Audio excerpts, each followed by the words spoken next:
Dios te bendiga y Dios te guarde. Hay vida después de la muerte. Dios trató conmigo de una forma muy especial cuando aún yo no le conocía y no era cristiano. El día de hoy voy a hablarte sobre mi testimonio de cómo vine a los pies de Cristo. Bendiciones. Póngase cómodo, preste mucha atención, porque vamos a hablar misterios que para usted le van a ser de mucho conocimiento. Muchas personas piensan que después de la muerte no hay nada, que después que usted cerró sus ojos ya no hay vida después de la muerte. Pero vengo a decirte que el mundo espiritual es más real que el mundo físico, y después que partimos de esta tierra hay vida después de la muerte. Lo que te va a separar es la condición en la que tú partas de esta tierra. Si estás en el camino de Dios, haciendo la voluntad de Dios, o estás con el enemigo. Si estás con Dios, puedes estar seguro que las puertas del cielo se abrirán y los ángeles de Dios bajarán para venir a buscar tu alma. Pero si no estás con Dios, si estás con el enemigo, haciendo lo que el enemigo le agrada, haciendo lo que el enemigo quiere, entonces las puertas del infierno se abrirán y los demonios vendrán a buscar tu alma. Así que presta mucha atención, porque de este testimonio depende tomar una decisión correcta a tiempo. Cuando te están predicando es para que entiendas que el alma que tienes dentro de ti tiene que estar en la mano de Dios, porque el único que puede darle descanso se llama Dios. El enemigo no quiere que tú creas que después de la muerte hay vida. Así que presta mucha atención. Empiezo mi testimonio leyendo en el libro de Mateo, capítulo 24, verso 14. Y será predicado este evangelio del reino en todo el mundo para testimonio a todas las naciones. Y entonces vendrá el fin. Hay personas que entienden que no podemos hablar de nuestro testimonio y que cuando hablamos de revelaciones que Dios nos muestra es como si fuera una película de Netflix o como si fuera ciencia ficción. Lo que pasa es que las personas que no han tenido experiencia con Dios no van a darse cuenta, porque a quien Dios le muestra sus revelaciones, Él se la muestra por su misericordia y porque Él quiere que esa persona tenga un encuentro personal con Él. Hablé parte de mi revelación en el primer video y hubieron muchas personas que comentaron y dijeron sobre sus experiencias espirituales y de cómo Dios también le mostró muchas cosas similares a las que hablamos en el video. Así comienza mi testimonio. Yo nací en un hogar cristiano. Mi madre y mi padre eran cristianos, se dedicaban a predicar la palabra de Dios. Como toda familia cristiana, me enseñaron valores bíblicos, me enseñaron sobre la palabra de Dios, a conocer a Dios, a orar de forma correcta, y cuando yo lo veía a ellos unidos en oración, yo me sentía muy contento. Cuando salían a predicar a las calles, yo también los acompañaba, ellos me llevaban con ellos y yo disfrutaba de todo eso. Para mí ese era el mundo perfecto. Pero a medida del tiempo, usted sabe que Satanás no se va a quedar tranquilo y que va a intentar derribar un hogar que esté unido. Usted tiene que entender que Satanás anda detrás de esos matrimonios que están estables, detrás de esa unión que hay en el mundo espiritual, tratar de derribarla. Por eso es que tenemos que tener mucho cuidado cuando aceptamos a alguien en nuestro hogar, cuando alguien nos visita. ¿Sabe algo? Hay visitas que no vienen de parte de Dios. Hay visitas que llegan a tu casa para enviarte enviaciones, para derribar y derrumbar todo lo que te ha costado mucho trabajo. Tienes que aprender a elegir tus amistades y que sea por discernimiento de Dios. Pídele a Dios que te dé discernimiento para tú poder discernir en el mundo espiritual quién es de bendición para tu vida o para tu relación. Fue pasando el tiempo, yo fui creciendo, fui interesándome por las cosas de Dios. Ya a los 9 años iban personas a mi casa a decirle a mi padre que querían que yo orara por ello. En el barrio me decían el pastorcito. Cuando yo oraba por las personas eran sanadas al instante. Iban con dolores de cabeza, iban con dolor de estómago, iban personas que se sentían muy mal y otros que no declaraban su enfermedad, pero solamente corrían los testimonios de que Dios los había sanado a través de mi oración. Entonces el enemigo no se quedó tranquilo. Ya él está viendo que va subiendo un joven con una semilla plantada dentro de él espiritual y que en los próximos años va a ser un hombre muy usado por Dios. Entonces empezó a atacar a mi familia con violencia. Empezó a golpear mi familia por la finanza. Empezó con los ataques de los celos. Cuando alguien empieza ya a celar a su pareja, ya es la primera señal de que el enemigo está dentro de esa casa. Cuando te hablo de casa, no te hablo de 4 paredes, te hablo del corazón. Porque la palabra de Dios dice que en el corazón es donde se recrean todos los malos pensamientos y también de donde vienen las buenas voluntades. Recuerda que una pareja a la luz de la palabra que está conforme a lo que Dios quiere que se haga, no puede haber celos, no puede haber disensiones ni diferentes tipos de pensamiento. Inmediatamente el hogar empezó a cambiar. Ya lo que se escuchaba, lo que se sentía en ese hogar no era tan bonito. Y aquí empieza una triste historia de mi vida que cuando la recuerdo me da mucha melancolía. Mi padre empezó a tomar alcohol. Mi padre se descarrió, dejándonos en la casa a mi madre y a mí solos, abandonados. No teníamos dinero muchas veces ni para comer. Recuerdo que de lo que le daban a mi madre en algunas casas los vecinos, ella me lo llevaba a mí y esperaba primero que yo comiera para luego ella comer algo. Y así fue pasando el tiempo.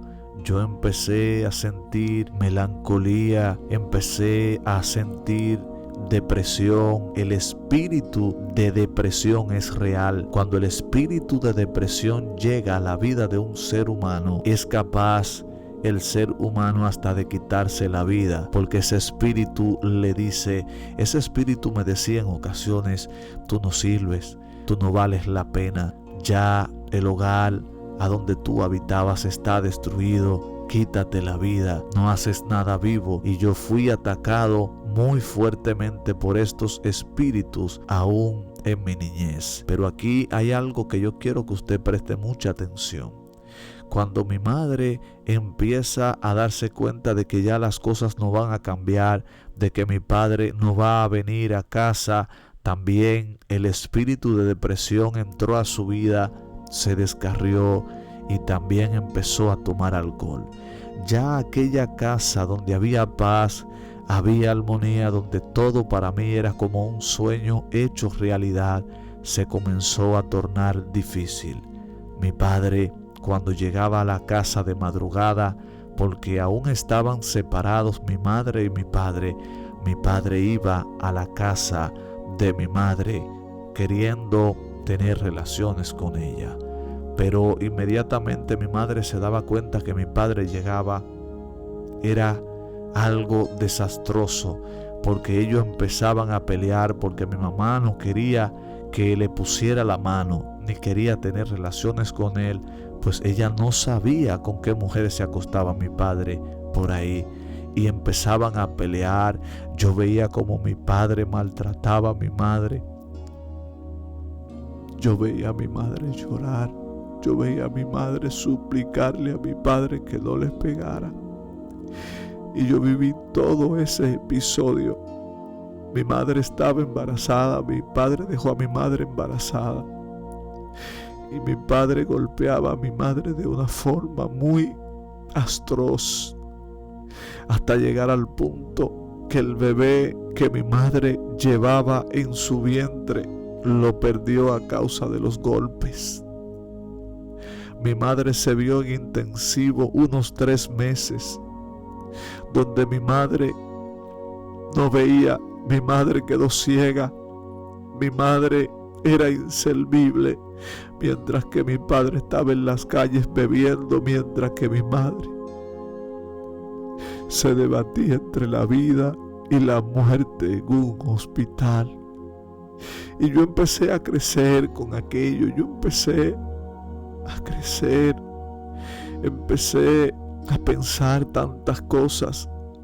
Yo entendía que quitándome la vida podía vivir en un mundo mejor, ya que mi mundo me lo habían destruido. Recuerdo que luego mi madre despertó del coma, pero no podía ver. Dios hizo un milagro en mi madre, porque mi madre recobró la vista. Mi madre pudo ver unos meses después. Luego que mi madre se levanta, que vuelve en sí, mi madre pregunta por su bebé, que si su bebé estaba ahí. Mi abuela le explica que el bebé había muerto, pero no le explicó toda la situación porque mi madre estaba en shock. Mi madre no hallaba qué hacer, pero yo sabía que mi hermanito ya no estaba. Amado hermano, así es crecer en un hogar disfuncional. No sé qué vida tú estás viviendo. No sé lo que tú estás pasando.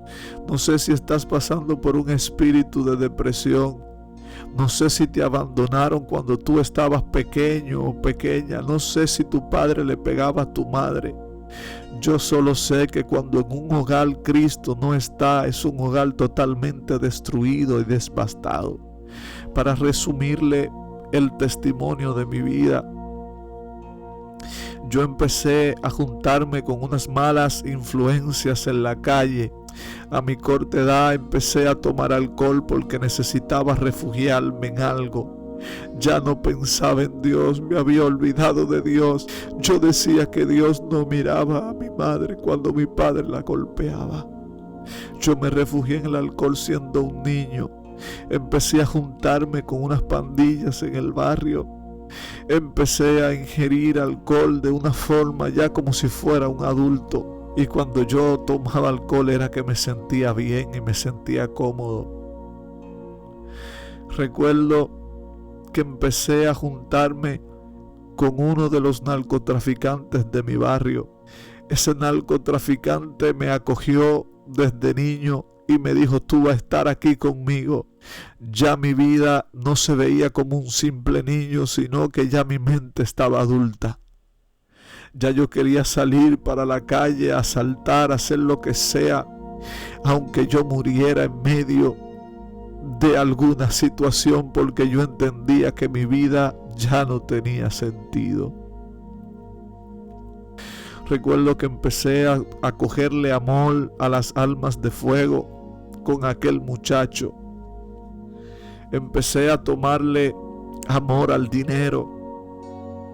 Quería andar como andaban los otros.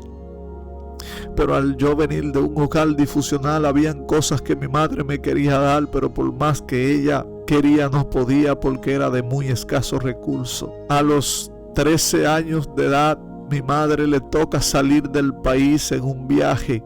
Mi madre se va a los lados de Europa, dejándome a mí de la edad de 13 años con mi tía. Mi tía trabajaba de lunes a viernes. Me dejó con un tío mío. Mi padre no se hizo cargo de mí. Allí estuve yo al junto de mi tío y ahora me encontraba como en un desierto. No tengo a mi madre, tampoco mi padre, y solamente estoy con un tío. Y empecé a tomar mucho alcohol, aún siendo un niño, y me emborrachaba y olvidaba esos problemas. Pero yo no entendía que detrás de todo eso había un plan, había un propósito conmigo, había un plan que el enemigo no pudo borrar. Un plan que el enemigo no pudo matar, porque cuando Dios llega y marca a alguien para un propósito, nada ni nadie puede detenerlo. Recuerdo que ya, para resumirle, porque el testimonio es un poco extenso, voy a traerle la segunda parte más luego. Para resumirle el testimonio, cuando yo estoy ya a la edad ya de 14 años, una compañía disquera me toma y me dice: tienes talento. Y agarran y me tienen en un sello disquero. Empiezo a grabar música. No voy a mencionar el nombre de la compañía. Empiezo a grabar músicas con ellos. Empiezo a grabar música. Empecé a grabar unos videos. Ya en el barrio me estaban viendo diferente. Ya en el barrio me estaban viendo como el artista. Yo me sentía contento. Yo me sentía bien. Andando en las X5 BMW de aquellos tiempos, vehículos de lujos, íbamos a las fiestas con seguridad y todo, que nos cuidaban y nos protegían, y yo me sentía grande. Pero luego que salía de esos conciertos, volvía el hombre aquel que había sido herido y había sido marcado con una historia, y ahí empezaba a sentirme inservible.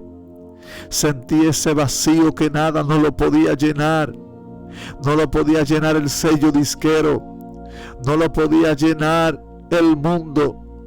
No lo podían llenar las mujeres ni el alcohol. Ese vacío solamente lo podía llenar Cristo. Y yo estaba huyendo de Cristo. No sé si así te encuentras tú también, huyéndole al llamado.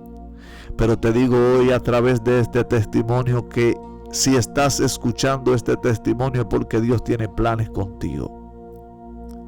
Recuerdo que intenté contra mi vida en más de 3 ocasiones. Intenté quitarme la vida porque el demonio de depresión me decía que me quitara la vida, porque yo en esta tierra vine para sufrir. Pero hay algo que quiero decirte, hermano, que eso es la pura mentira. Tú no viniste para sufrir a este mundo. Tú eres un hijo, tú eres una hija de Dios. Así que te digo que en esta hora tienes que levantarte de ese estado que estás de depresión y entender que Cristo ha llegado para salvarte y para libertarte. Recuerdo, para resumirle el testimonio, que ya cuando la producción está lista, viene el manager mío de los Estados Unidos en la misma semana que voy a terminar el disco, y me dice: Dari, te tengo buenas noticias. Me dice: te tengo buenas noticias, ya tus sueños se van a hacer realidad. Y era porque una compañía de los Estados Unidos, aparte de él, quería comprarme el disco y ya iba a ser millonario. Pero yo no sabía que detrás de todo eso, Dios nunca me dejó solo. Dios siempre estuvo ahí conmigo. Recuerdo que voy a la discoteca con los muchachos y allí estoy tomando. Recuerdo que cuando llego a la casa, al apartamento, allí me siento en el piso en la habitación, y cuando estoy sentado en la habitación empiezo a llorar, empiezo a recordarme de mi madre que me dejó para buscar un futuro mejor. pero ella también tuvo muchos inconvenientes para allá. Lo primero, todo estaba muy bien, pero luego el enemigo también la atacó muy fuerte allá y ella se vio envuelta también en el espíritu de depresión, donde mi madre, Dios la libró de la muerte en muchísimas ocasiones. Empiezo a llorar y digo, Dios mío, ¿por qué estoy llorando si yo estoy tan contento? Estoy a punto de firmar un contrato. Estoy a punto de hacer realidad mi sueño. Viene mi manager de los Estados Unidos. ¿Por qué estoy llorando? Pero no hallaba respuesta alguna. Yo seguía llorando y había algo dentro de mí como que se quebrantaba. Me sentía el espíritu como quebrantado. Y en ese momento, inmediatamente yo me quedé no dormido, sino como en un éxtasis, como cuando usted está dormido entre despierto. Y vi una mano gigante que atravesó las paredes y me llamó por mi nombre y me dijo, Daris, para esta hora te he escogido. Eres profeta a las naciones. Te voy a llevar a recorrerle el mundo entero, porque este es el tiempo que yo he seleccionado para ti. Y esa mano gigante me tomó por el pecho. Eso era una voz como que retumbaba toda aquella habitación. Yo sentía que mi corazón se me estaba saliendo del pecho. Yo sentía que me faltaba la respiración. Inmediatamente esa mano me tomó por el pecho y me sacó del cuerpo y me dijo, es necesario que te muestre estas cosas. Cuando yo desde arriba veo mi cuerpo tirado en el suelo, digo, Dios mío, ten misericordia de mí. Ahí empecé a recordarme del Dios que yo serví cuando era niño. Le dije, Señor, ten misericordia. Yo vi mi cuerpo tendido en el suelo y esa mano empezó a llevarme a muchos lugares donde yo frecuentaba. Quiero decirte que el mundo espiritual sí es real y es más real de lo que tú te imaginas. Empezó a mostrarme aquellos panas, aquellos colegas. Había un pana mío que él siempre me tiraba y siempre me tenía como envidia, siempre se sentía al menos de mí y estaba dentro del mismo coro, dentro del mismo clan con el que yo andaba, pero ya el enemigo lo había programado para que me quitara la vida. Y Dios me mostró y me dijo, tienes que verlo. Me mostró como cuando usted le están pasando una pantalla, una película, y yo empecé a ver cómo él se preparaba para ese día. Recuerdo que yo tenía en aquella visión un poloché blanco, unos tenis blancos y un pantalón jean. Y cuando voy doblando para subir a mi apartamento, allí me estaba esperando el joven y me dio un abrazo cuando yo doblé. Y me agarró con un puñal de acero y empezó a apuñalarme. Y yo decía, wow, cuando iba cayendo en el suelo ya, decía, wow, mira quién vino a quitarme la vida. Un mismo amigo que dormía conmigo, que comía en mi mesa, ese vino a quitarme la vida. Y yo decía, Dios mío, tan joven pierdo yo la vida. La gente empezó a correr, la gente empezó a llorar, la gente decía, Dios mío, mira a Dari tan joven y le quitaron la vida. Mira a Dari tan joven y mira cómo está tendido en el pavimento. Empezaron a decir personas, Dios mío, y ahí que había una campaña hace varios días y él estaba ahí y no entregó su vida a Dios. Y yo empecé a asustarme y aquella voz me decía, tranquilo, que es necesario que vea estas cosas.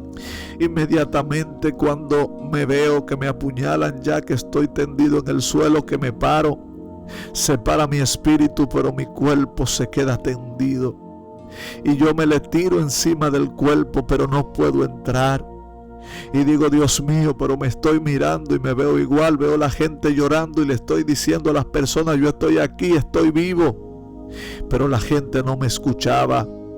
Empiezo a ver, para resumirle, buscan el ataúd, están haciendo las diligencias, mi familia está llorando, llega la ambulancia de INACID, me paran del pavimento, me entran en la ambulancia, yo entro a la ambulancia también y le estoy diciendo a Daris que despierte, pero Daris no despertaba porque ya mi alma estaba fuera del cuerpo. Y ya cuando el alma se desprende del cuerpo, nada ni nadie la hace volver, al menos que no sea un propósito de Dios. Empecé a verme dentro del ataúd luego que ya me estaban velando en mi casa. Y cuando me están velando en mi casa, yo me siento y le digo a las personas, yo estoy aquí, esto es un sueño. Pero la gente empieza a llorar. Habían cristianos allí que yo los veía cuando regaban tratado en el barrio, cuando predicaban.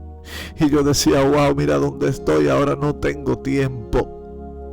Ya no tengo tiempo. Y yo intentaba tirarme dentro del ataúd, pero pasaba derecho, porque los espíritus luego que salen del cuerpo ya no pueden habitar en el mundo físico. Y para resumirle todo eso, quiero que preste mucha atención porque esto es real. Así fue que Dios me llamó. Inmediatamente escucho esa voz que me dice, ya está bien, tienes que volver. Cuando vuelvo a mi cuerpo, que esa mano gigante me inserta dentro del cuerpo, fue como una luz radiante que yo no podía abrir los ojos. Tenía que tener mis ojos bien cerrados. Y esa voz me dijo, desde hoy te santifico, desde hoy te purifico, desde hoy te lanzo a las naciones, porque para este tiempo te he escogido. Te llamo por tu nombre y por tu apellido, porque tú eres mío, tú me perteneces a mí. Y era necesario que te mostrara todo esto para que tú sepas que hay vida después de la muerte. Y no crean lo que dicen muchas gente de que hay un purgatorio, que hay un lugar donde los sacerdotes oran y a ti te sacan de pena. Esa es la peor mentira que alguien puede inventarse. Eso es el enemigo para que usted se mantenga con los ojos vendados. Después de la muerte sí hay vida, sí hay vida. Usted va a uno de los dos lugares, o va al cielo si hizo la voluntad de Dios, si no va a otro lugar de tormento. Así que cuando yo me levanto de donde estoy, ya no tengo la borrachera de la discoteca, ya no pienso en el sello disquero. Y después al otro día le digo a Dios, Dios mío, ¿y qué voy a hacer? El manager mío viene de los Estados Unidos. Y Dios trató conmigo. El Espíritu me hizo sentir por dentro muy, muy bien y con mucha paz. Y me dijo, tranquilo, que yo me voy a encargar de eso. Y para resumirte, el sello disquero, cuando le informo que ya soy cristiano, me dice, y todos los dólares que yo he invertido, todo el dinero que hemos invertido en este disco, todos los sueños que teníamos juntos, ahora qué va a suceder. Pero luego Dios trató con él. Dios trató con él y él me llamó, y volví al apartamento del joven del sello disquero, y me dijo, Daris, ¿sabes qué? Dios te llamó. Yo estoy seguro de que fue Dios, así que sigue para adelante. Muchas bendiciones y que Dios te bendiga. Y aquí todo queda resuelto y todo queda terminado. Y me dio un abrazo. Así fue como yo vine a los pies de Dios. Ese fue mi llamado. Nunca lo he contado predicando, pero se lo doy como testimonio a ustedes para que ustedes entiendan de que Dios es real y que Dios está atento a sus hijos, y que cuando Dios marca a alguien, por más destruido que esté su hogar o por más destruido que esté su vida, tiene que saber que cuando Dios tiene propósito con alguien, Él lo cumple aún por encima de tu circunstancia. Si no eres cristiano, amado amigo, te invito a que hagas la confesión de fe y que vayas a una iglesia y te congregues. Repite esta oración conmigo. Señor Jesús, yo renuncio a todos mis pecados, renuncio a mi vieja vida, me uno a tu espíritu, inscríbeme en el libro de la vida y no me borre jamás. Ayúdame a mantenerme firme hasta el fin. Si hiciste esta oración conmigo, ve a una iglesia, suscríbete, déjame en los comentarios cómo este testimonio de mi vida ha marcado tu trayectoria. Así que se despide de ustedes Reflexiones de Esperanza, bendición y paz.